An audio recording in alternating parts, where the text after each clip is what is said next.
तुमने एक बात पर ध्यान दिया?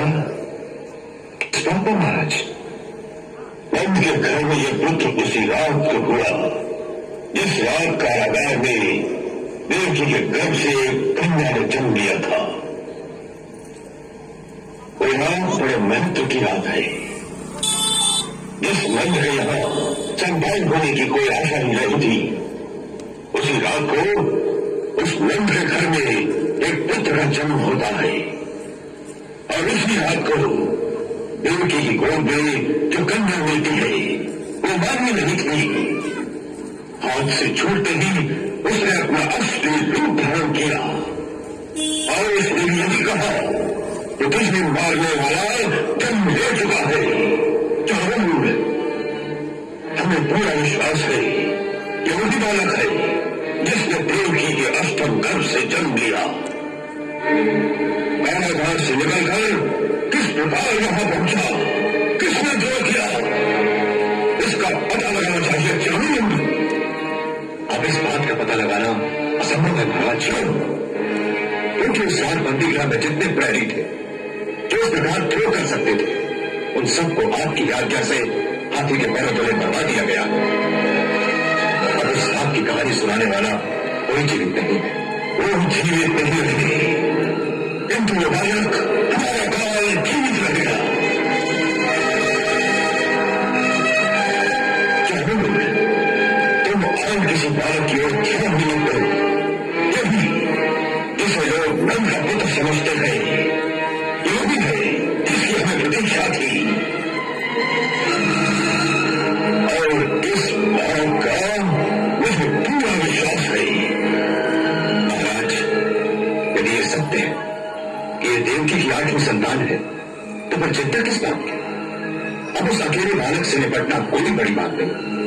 आप हमें से जिसे आज्ञा देंगे ये काम वही कर देगा। नहीं जानो, नहीं, तुम में से कोई भी उठा गया तो बिल्कुल वाले को सशंकित कर सकता है। हमारे विचार में तो इस समय केवल एक ही है जिसके द्वारा ये कार्य आसानी से हो सकता है। पूतना, क्या पूतना?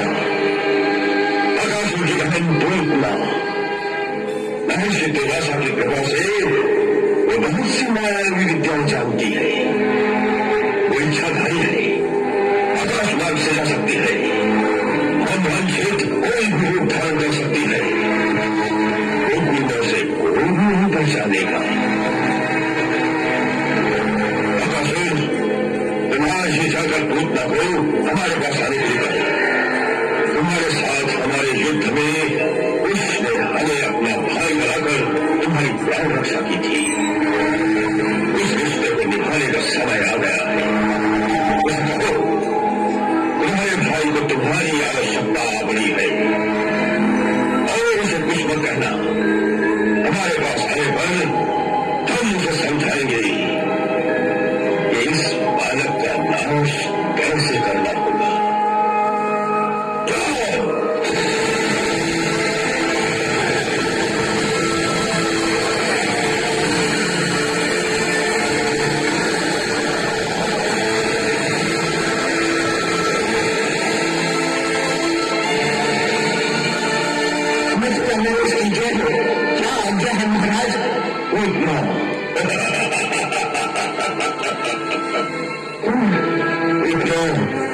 तुमने हमें अपना भाई स्वीकार किया है।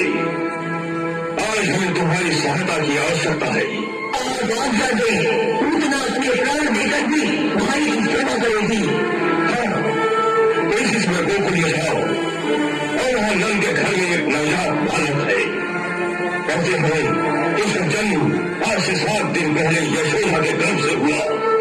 तो मुझे पूर्ण विश्वास है आकाशवाणी के अनुसार जिसको मेरा बाल बना है ये वही बालक है जिसके लिए मेरे देव जी को इतने वर्ष तक कारागार में रखा। किसी के द्वारा वो मेरे हाथ से बच के निकल गया। अब तुम्हें उसकी हत्या करके मेरी चिंता का अंत करना है। एक बंदे से बालक की हत्या, बस इतना ही काम है भैया। ये नन्हा सा बालक कोई साधारण बालक नहीं है। पूतना, मेरा वर्तमान सत्य है, तो स्वयं दुष्ट भी है, जो देवताओं की रक्षा के लिए पृथ्वी पर अवतीर्ण हुआ है। इसलिए यह कार्य शायद इतना सहज नहीं होगा जितना तुम समझती हो। इसमें बहुत छलिया है, इसलिए तुम्हें बहुत सतर्क होकर वहां जाना चाहिए। इसकी यहाँ चिंता न करें, यदि वो छलिया है तो मैं भी उसे छल से ही मारूंगी। वो कैसे? मेरे पास नाम का विष है, ऐसा भयंकर जिस हाथ लगाए तो हाथ भी जल जाए। वही कालसूत्र विष अपने तनों पर लगाकर मैं उनके घर जाऊंगी, एक भाई की भांति के बच्चे को दूध पिलाऊंगी। जो दूध पीते ही उसकी समस्त नारियां विष की भयंकर ज्वाला से बच जाएंगी।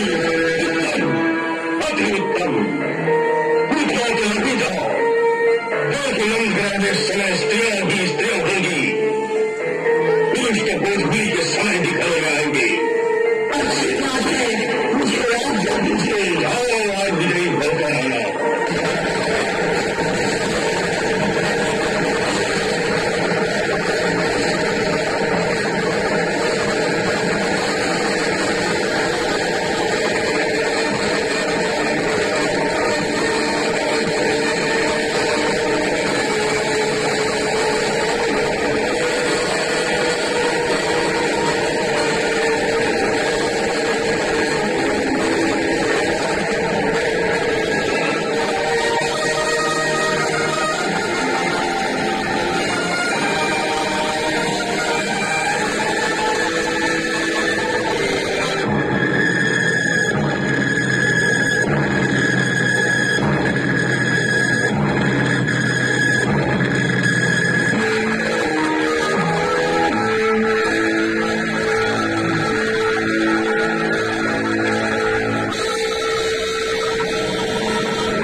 स्वागत है आप सबका महाराज। धन्यवाद।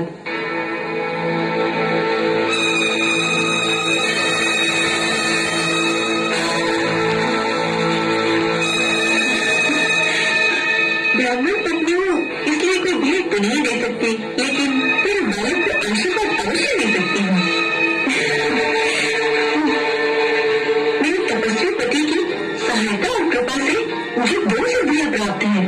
इनमें से एक तो ये है कि मेरा आशीर्वाद कभी निष्फल नहीं हो सकता।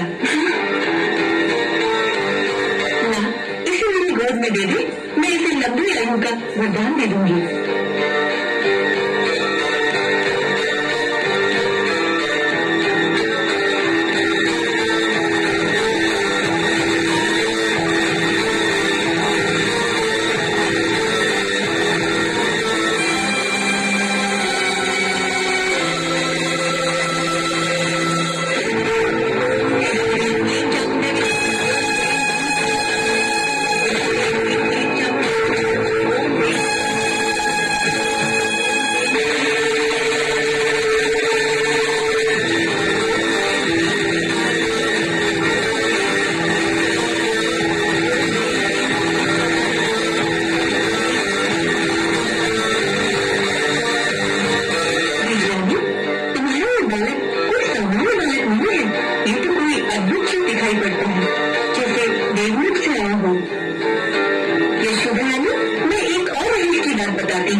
निरंतर अमृत रस झरता रहता है, जिसके पीने से तेरा पुत्र अमर हो जाएगा।